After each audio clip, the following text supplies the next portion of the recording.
¿Cuánto tiempo podrías vivir en una casa completamente aislada del resto del mundo? Una casa en medio del océano, colgada sobre el filo de un acantilado, o perdida en un lugar tan remoto que ni siquiera existe un camino para llegar. Todavía quedan lugares así en este planeta, casas que permanecen en silencio absoluto, sin vecinos, sin calles, sin salida fácil. Personas que han elegido, o que se han visto obligadas, a existir rodeadas de vientos poderosos, mares embravecidos y una quietud que se extiende día tras día sin interrupciones. ¿Es eso libertad absoluta? ¿O es una forma de soledad que no todos los seres humanos pueden soportar? Hoy exploraremos las casas más solitarias del mundo.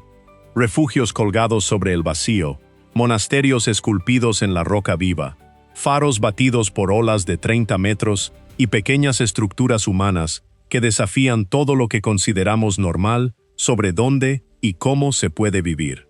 En la región occidental de Georgia hay una columna de caliza que emerge de la tierra de forma tan abrupta y tan perfectamente vertical que durante siglos los habitantes de la zona la consideraron la morada de Dios.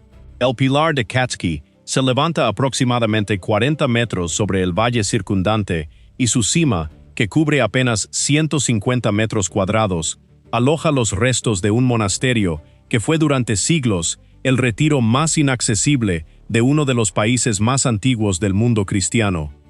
La columna es el resultado de millones de años de procesos geológicos. Se formó a partir de sedimentos marinos acumulados en el fondo de un antiguo océano, sedimentos que fueron litificándose y elevándose con el movimiento de las placas tectónicas hasta convertirse en esta mole de piedra blanca que parece escapar de la tierra como si algo la empujara desde abajo. La erosión hizo el resto, eliminando el material más blando que rodeaba la columna hasta dejarla aislada, solitaria, perfectamente recortada contra el cielo verde de los bosques georgianos. Los primeros en subir a su cima fueron ermitaños y monjes que veían en la inaccesibilidad del pilar una garantía de alejamiento del mundo. El monasterio que construyeron allá arriba en el siglo IX, una pequeña iglesia de piedra, unas celdas y los restos de una bodega para el vino, permaneció activo durante varios siglos antes de quedar abandonado y caer prácticamente en el olvido. No fue hasta 1940 cuando se realizó la primera exploración documentada moderna de la cima, y lo que se encontró fue un tesoro arqueológico de incalculable valor, los restos del monasterio en un estado de conservación extraordinario, protegidos durante siglos por la propia inaccesibilidad de su ubicación. Hoy, el acceso a la cima es posible gracias a un sistema de escaleras de hierro instaladas en la roca, aunque la ascensión sigue siendo técnicamente desafiante. Desde arriba, la vista sobre el valle verde del río Kvirila y las colinas que se extienden hacia el horizonte tiene esa calidad de irrealidad que solo aparece cuando se está en un lugar donde prácticamente nadie ha estado. El silencio en la cima tiene una densidad particular. El sonido del mundo de abajo llega amortiguado, transformado por la distancia en algo casi abstracto. El monje que hoy habita ocasionalmente el pequeño monasterio restaurado es la continuación de una tradición de 2 milenios que entiende la distancia física del mundo como condición necesaria para la profundidad espiritual. Hay una diferencia fundamental entre estar en un lugar aislado y elegir activamente la incomodidad extrema como forma de experiencia. El Sky Lodge Adventure Suites, en el Valle Sagrado de Perú, en las inmediaciones de Cusco, es el único lugar del mundo donde esa diferencia se convierte en la propuesta central de alojamiento. Las habitaciones, cápsulas transparentes fabricadas en aluminio aeroespacial y policarbonato de alta resistencia, cuelgan literalmente de la pared vertical de un acantilado a 400 metros sobre el suelo del valle. No están apoyadas en ninguna plataforma, están suspendidas en el vacío, ancladas en 21 puntos distintos de la pared de roca, con las paredes y el techo completamente transparentes para que quien duerme dentro tenga una visión de 360 grados sobre el abismo, el cielo y el paisaje andino que se extiende kilómetros en cada dirección. Para llegar a las cápsulas hay que escalar, no hay otro camino. La ruta de acceso es una vía ferrata de casi 800 metros de longitud que asciende por la pared del acantilado mediante cables de acero escaleras de hierro y anclajes de seguridad instalados directamente en la roca. El ascenso requiere entre 1 y 2 horas dependiendo del nivel de experiencia de cada persona, y está supervisado por guías que acompañan a los huéspedes durante todo el trayecto. Cada cápsula tiene capacidad para 3 o 4 personas, y su diseño maximiza la experiencia de estar suspendido en el aire. La estructura de aluminio es extraordinariamente resistente, diseñada para soportar hasta unas 20 toneladas métricas de carga, pero visualmente parece casi etérea cuando se ve desde la distancia. Por la noche, desde el interior, el espectáculo del cielo andino a esa altitud es uno de los más extraordinarios que se pueden experimentar. Sin contaminación lumínica, a más de 2.000 metros sobre el nivel del mar, las estrellas alcanzan una densidad y una nitidez que en las ciudades resultan literalmente inimaginables. La comida llega de una manera que en sí misma forma parte de la experiencia. Los guías locales la transportan hasta las cápsulas mediante un sistema de poleas y cuerdas, o en algunos casos escalando directamente con las provisiones. Y la salida a la mañana siguiente no es por el mismo camino. Los huéspedes descienden mediante tirolinas que corren paralelas a la pared del acantilado, cubriendo en pocos minutos la distancia vertical que tardaron horas en subir. El Sky Lodge es un caso extremo de soledad elegida. Dura una noche, pero esa noche en la transparencia vertical del acantilado peruano tiene la capacidad de reordenar las prioridades de quien la vive, con una eficacia que pocos lugares en el mundo pueden igualar. Clavada directamente en la pared vertical de los Dolomitas, la pequeña estructura conocida como Bivaco Bufa de Pereira parece una casa atrapada entre el cielo altísimo y el vacío que cae hacia abajo sin fin. Desde lejos, casi resulta imposible distinguirla de la roca misma. Sus paredes de metal y madera llevan décadas absorbiendo el color gris azulado de los acantilados del Monte Cristallo, fundiéndose con la montaña como si hubiera crecido ahí, no como si la hubieran construido.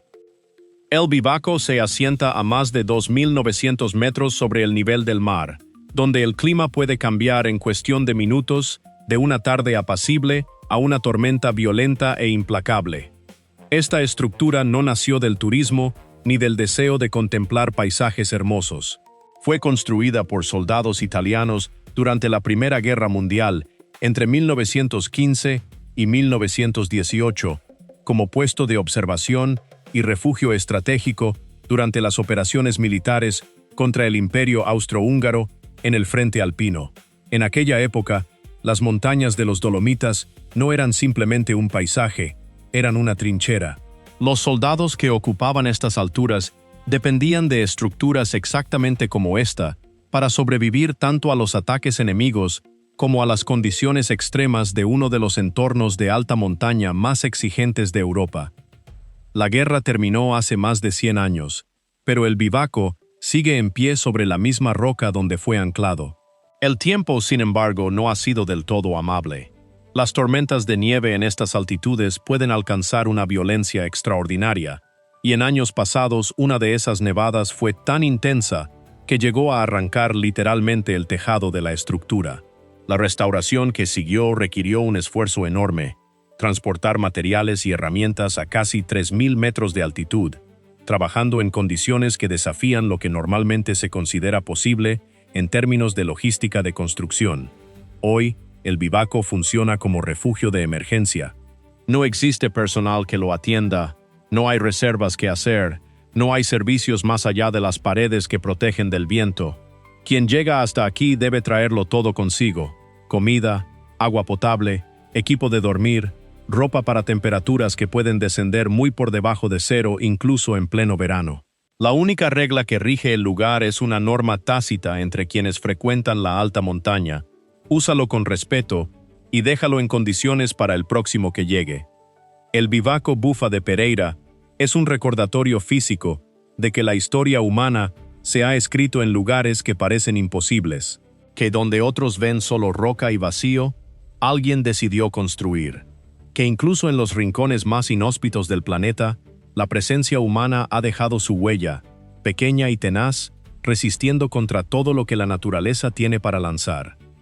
En el corazón de la región de Zanskar, en el estado indio de Ladakh, existe un lugar donde la arquitectura humana y la geología milenaria se han fusionado tan completamente que resulta casi imposible decir dónde termina uno y empieza el otro. El monasterio de Fugtal, cuyo nombre significa literalmente «cueva que da libertad», es una de las estructuras religiosas más antiguas, más remotas y más visualmente impactantes que existen en el planeta. El monasterio fue construido alrededor de una enorme abertura natural en la pared de un acantilado, una cueva que los monjes budistas comenzaron a utilizar como espacio de meditación hace aproximadamente 2500 años. Con el tiempo, la ocupación esporádica se convirtió en asentamiento permanente, y sobre la roca viva y alrededor de la boca de la cueva fueron creciendo capas de construcción, muros de adobe y madera, estancias estrechas conectadas por escaleras de piedra, terrazas colgadas sobre el abismo, celdas de meditación excavadas directamente en la roca, santuarios y pasillos que forman un laberinto silencioso que se extiende tanto hacia adentro de la montaña como hacia afuera sobre el precipicio. Lo que resulta visualmente más asombroso es precisamente esta fusión entre lo construido y lo natural. Las paredes de adobe del color tierra y las vigas de madera oscura se confunden con la roca del acantilado, y el conjunto se integra en la ladera de la montaña con una naturalidad que ningún arquitecto moderno podría planificar. El monasterio no parece colocado sobre la roca, parece haber surgido de ella, como si la piedra misma hubiera decidido tomar forma de habitación, de templo, de refugio espiritual. Llegar al monasterio de Fugtal es en sí mismo una experiencia que pone a prueba los límites de quien emprende el viaje. No existe ninguna carretera que llegue hasta él. No hay ningún vehículo que pueda transportarte a sus puertas. El único acceso posible es a pie, siguiendo senderos que discurren por gargantas de piedra caliza, cruzan ríos de montaña por puentes colgantes y ascienden por laderas donde la vegetación desaparece y solo queda roca, cielo y silencio. El trayecto desde el pueblo más cercano con acceso por carretera requiere varios días de marcha a través de un paisaje que en invierno se vuelve prácticamente impracticable. Y sin embargo, los monjes que viven en Fugtal, habitualmente entre 30 y 40 de la tradición Gelug del budismo tibetano, mantienen el monasterio tal como ha sido mantenido durante siglos, con oraciones al amanecer y al anochecer, con prácticas de meditación en las celdas de la roca, con rituales cíclicos que marcan el paso de las estaciones en un lugar donde la estacionalidad se siente con una intensidad particular. Para quienes llegan después de días de marcha, el primer avistamiento del monasterio tiene algo de alucinatorio. En medio de la inmensidad pétrea, aparece esa construcción que ninguna lógica ordinaria podría justificar, pero que está, y lleva estando, 2500 años. A 4000 metros de altitud, suspendido sobre una pared de granito que cae verticalmente hacia el glaciar, el refugio Solvay es uno de los abrigos más solitarios del planeta. No está en la cumbre del Cervino, pero sí está tan cerca que en los días claros parece que podrías tocar el pico con la mano si te estirarás un poco. La estructura es sencilla hasta la austeridad. Una pequeña cabaña de madera recubierta de metal, anclada con ingeniería de precisión a una cornisa de roca. Su superficie interior no supera los 10 metros cuadrados, apenas el espacio necesario para que un pequeño grupo de alpinistas en apuros pueda resguardarse del frío y esperar condiciones que les permitan seguir o descender. No hay comodidades, no hay calefacción, no hay servicios. Lo que hay es una estructura que lleva más de 100 años cumpliendo una función vital: salvar vidas en uno de los entornos de alta montaña más peligrosos de Europa. El Cervino tiene una reputación que la historia ha ganado con sangre. Desde que Edward Whymper realizara la primera ascensión en 1865, coronada por la tragedia de 4 miembros de su equipo que cayeron en el descenso, la montaña ha cobrado más de 500 vidas. Las condiciones meteorológicas cambian con una rapidez brutal, y lo que por la mañana parece una ruta técnicamente exigente puede convertirse por la tarde en una trampa mortal de viento, hielo y visibilidad cero. El refugio Solvay existe precisamente para esos momentos. Fue construido en 1915 gracias al patrocinio del industrial belga Ernest Solvay, que financió la obra como regalo a los alpinistas que frecuentaban el Cervino.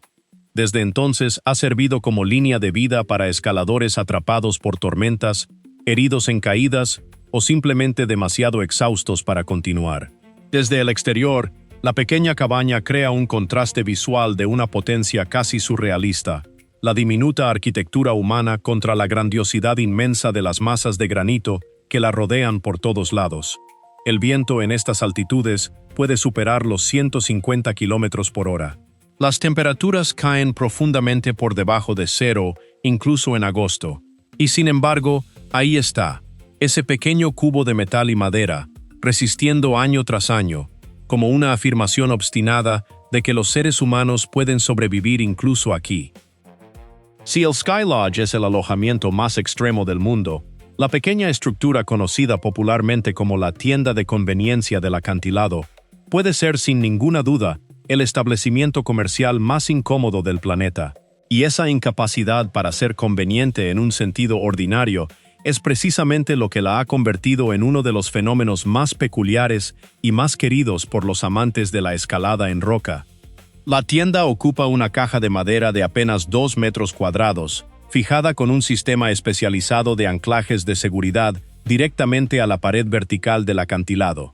No hay estantería sofisticada, no hay nevera, no hay caja registradora electrónica.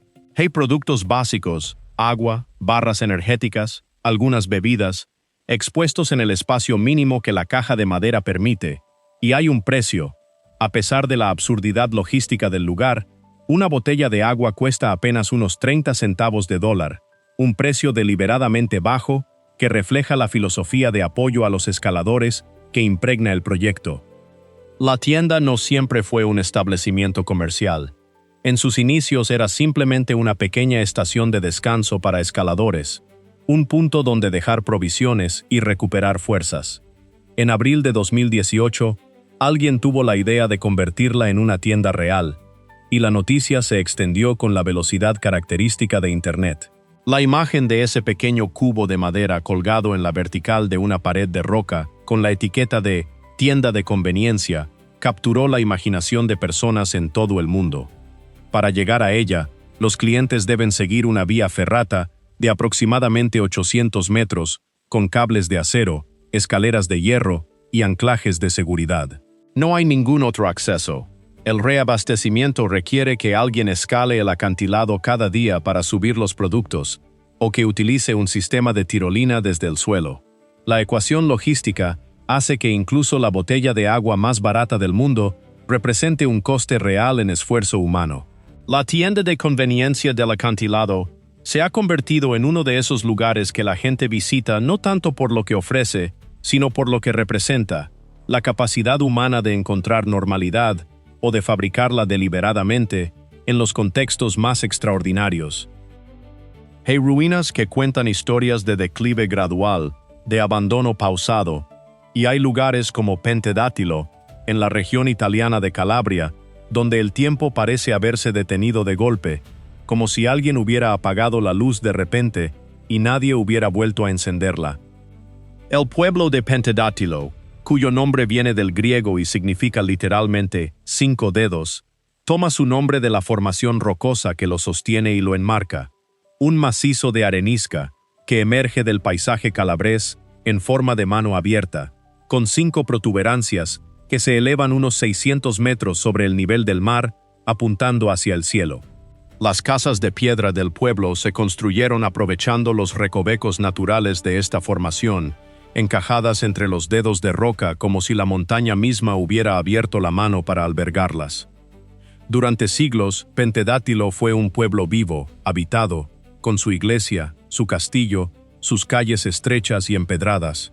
El episodio más dramático de su historia tuvo lugar en 1686, cuando la familia Abenaboli, señores del castillo, fue masacrada en una noche de bodas por los Alberti, familia rival. La matanza fue tan brutal que el lugar adquirió desde entonces la fama de ser maldito. Pero fue la naturaleza, no la violencia humana, lo que terminó por vaciar Pentedátilo definitivamente.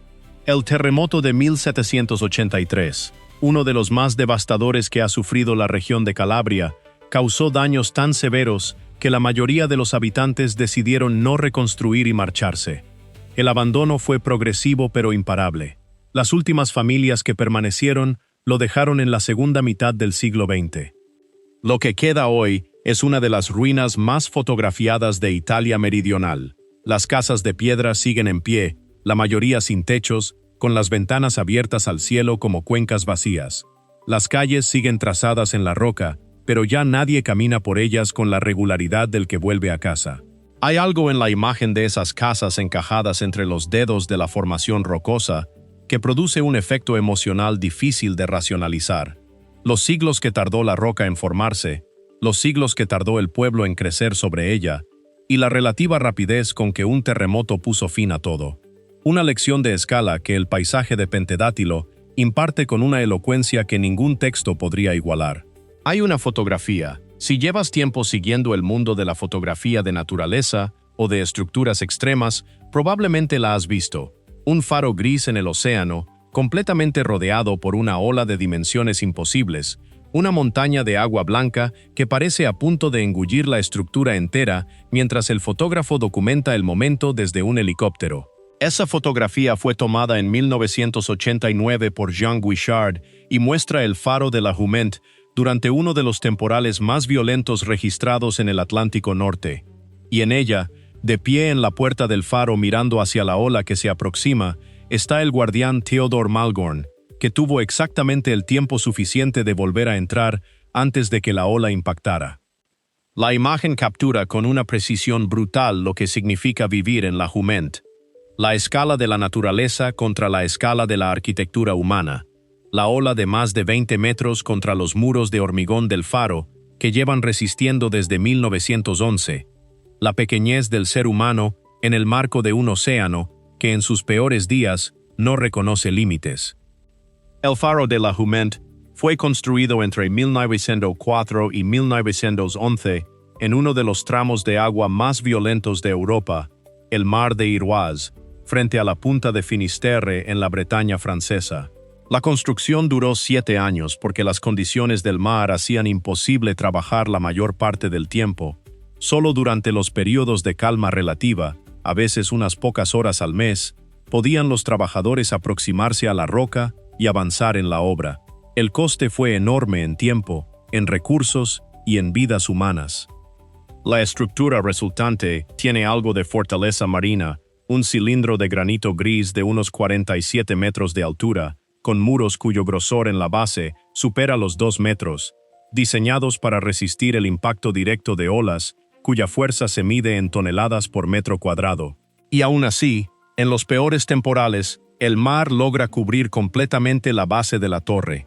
Durante décadas, los guardianes del faro vivían en ese cilindro de granito en rotaciones que se extendían durante semanas. El espacio habitable era de una angustia difícil de imaginar desde la comodidad moderna, habitaciones circulares de apenas 15 metros cuadrados, sin posibilidad de salir al exterior durante los temporales, con el rugido constante del océano como única banda sonora y la vibración de las olas impactando contra las paredes como un recordatorio físico permanente de lo que había al otro lado del granito. La automatización del faro en 1991 puso fin al capítulo de los guardianes humanos, pero la fotografía de 1989 ha dado a la Jument una celebridad que trasciende la geografía de Bretaña. Olas de 20 metros, muros de 2 metros de grosor, un ser humano en la puerta mirando hacia el agua que se aproxima. La imagen lo dice todo sobre lo que significa construir en los límites, vivir en los límites, resistir en los límites. A 10 kilómetros al sureste de la isla de Curazao, en el Mar Caribe, hay un pequeño fragmento de tierra, una isla de coral de apenas 170 hectáreas, que no contiene nada salvo arena, algo de vegetación baja, tortugas marinas que vienen a anidar en sus playas y un faro pintado de un rosa coral intenso que se levanta sobre el horizonte como una señal que el océano ha colocado ahí para recordar que la soledad también puede ser llamativa. Klein Curaçao, que en neerlandés significa simplemente Curazao pequeño, es una de esas islas que existen en los mapas, pero que la mayoría de las personas no saben que existen hasta que alguien las menciona.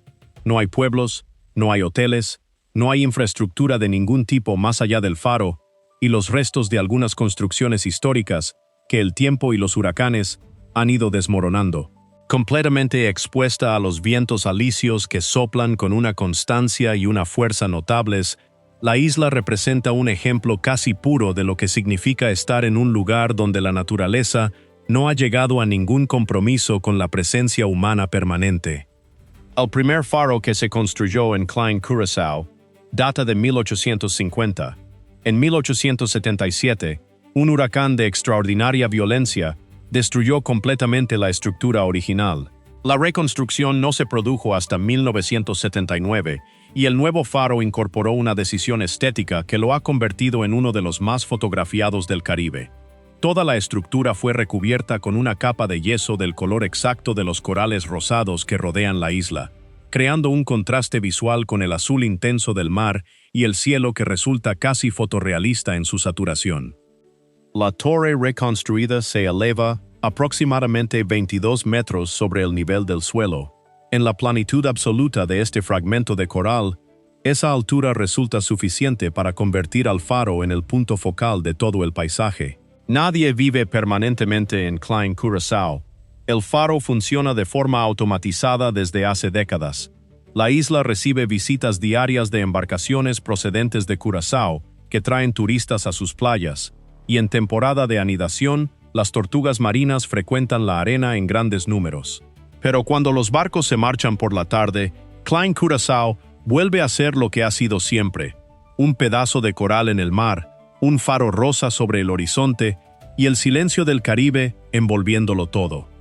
A 65 kilómetros al sur de la ciudad de Datong, en la provincia china de Shanxi, hay una estructura que durante 1500 años ha desafiado lo que se considera arquitectónicamente posible. El templo colgante de Xuankong, cuyo nombre chino significa literalmente templo suspendido en el vacío, está construido a unos 75 metros sobre el suelo, adosado a la cara vertical de un acantilado, sostenido por decenas de vigas de madera que fueron introducidas a presión en las grietas naturales de la roca. Mirarlo desde abajo produce un efecto de incredulidad que no desaparece del todo aunque uno sepa exactamente cómo está construido. El templo parece estar pegado a la roca por alguna fuerza misteriosa.